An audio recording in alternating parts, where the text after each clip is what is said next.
The first rule of Fight Club is you do not talk about Fight Club. The second rule of Fight Club is you do not talk about Fight Club. Hi, I'm Sara and here's my review on Fight Club. This film is directed by David Fincher, director of the immensely successful Seven and Panic Room, and was originally adapted from the cult novel by Chuck Palahniuk. Fight Club features an amazing cast too, with Edward Norton playing the narrator, Brad Pitt as Tyler Durden, and Helena Bonham Carter as Marla Singer. It's shocking to know that it did not fare as well during its release in 1999. Years after its release, Fight Club finally gained the recognition it deserved. Alright, moving along. The film is basically about the narrator. He's an insomniac with a job he's not exactly crazy about, and whose IKEA catalog is his idea of happiness. He attends various support groups and finds a sort of release hugging those less fortunate than him.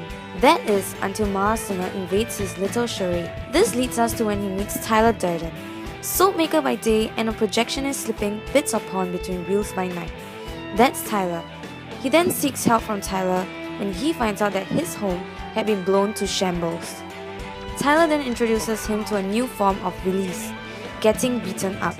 Soon, the narrator, Tyler, and a whole group of followers adopt a new way of life, Fight Club. Question is it all that it seems or is it just a lie?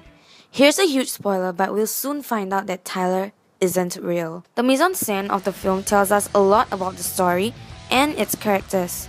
The dull settings amplify the narrator's outlook of life, simply plain and boring. The characters' costumes also reflect a lot about their personality and the role they play in the film. For example, the narrator is always dressed in really dull-colored suits, mainly grey and white. After meeting Tyler, his attire gets untidier and dirtier. This reflects the negative influence Tyler has on him. His makeup, which gives him sunken eyes and really pale skin, makes him look tired all the time. This emphasizes how much his insomnia has taken a toll on his physical being throughout the entire film. Marla Singer's messy and odd hairstyle, coupled with her pale face and dark eyeliner, reflects her pessimistic character and how she doesn't care much about life. Marla's fearlessness towards death is reflected in this scene when she's standing in the middle of the busy traffic. Tyler, on the other hand, is a contrast of them. He's always dressed in red, making him look like the devil, taunting the narrator to do whatever he says. Fight Club scenes are cleverly staged to conceal and at the same time hint the fact that Tyler is not real. Here's a fun fact. Tyler appears as one-frame flashes on the screen several times before the narrator actually meets him. This was to create the illusion that Tyler already existed in the narrator's subconscious way before he was introduced. Carrying on, Tyler's house, this really pathetic looking one, was actually built from scratch. Director David Fincher made it look very decayed and rundown to depict the deconstructed world of the characters. Moving on, let's talk about the cinematography of the film. The cold bluish-greenish tint sets the atmosphere of this grainy, high-contrast and mildly underexposed look adds dramatic effect to various scenes. For example, in the fight scenes, direct lighting highlights the blood and sweat on the characters, intensifying the scene. This is a contrast from the first fight between the two leads, where there is a lack of light. We are unable to see their faces clearly, and the backlighting highlights their figures as they fight.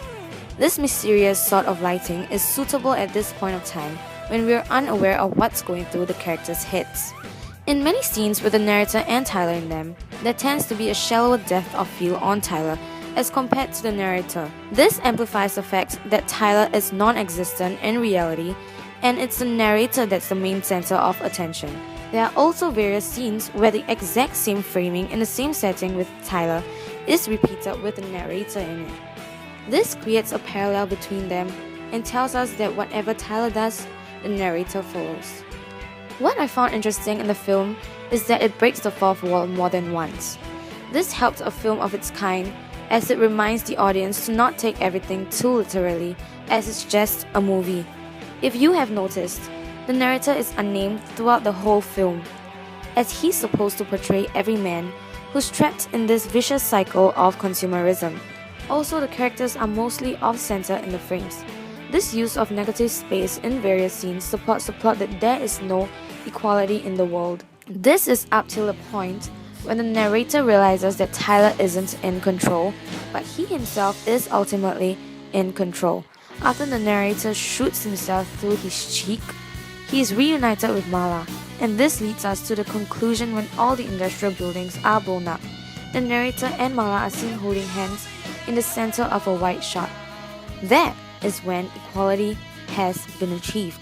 To sum it all up, Fight Club is a brilliantly written film that David Fincher managed to portray effectively with his clever inputs on the cinematography and mise-en-scène. As stated by him, Fight Club is about a man who's on the path of enlightenment. In order to do so, he has to kill his parents, his god, and his teacher. Fight Club explores the escape from a sleepwalking existence through various means of expression.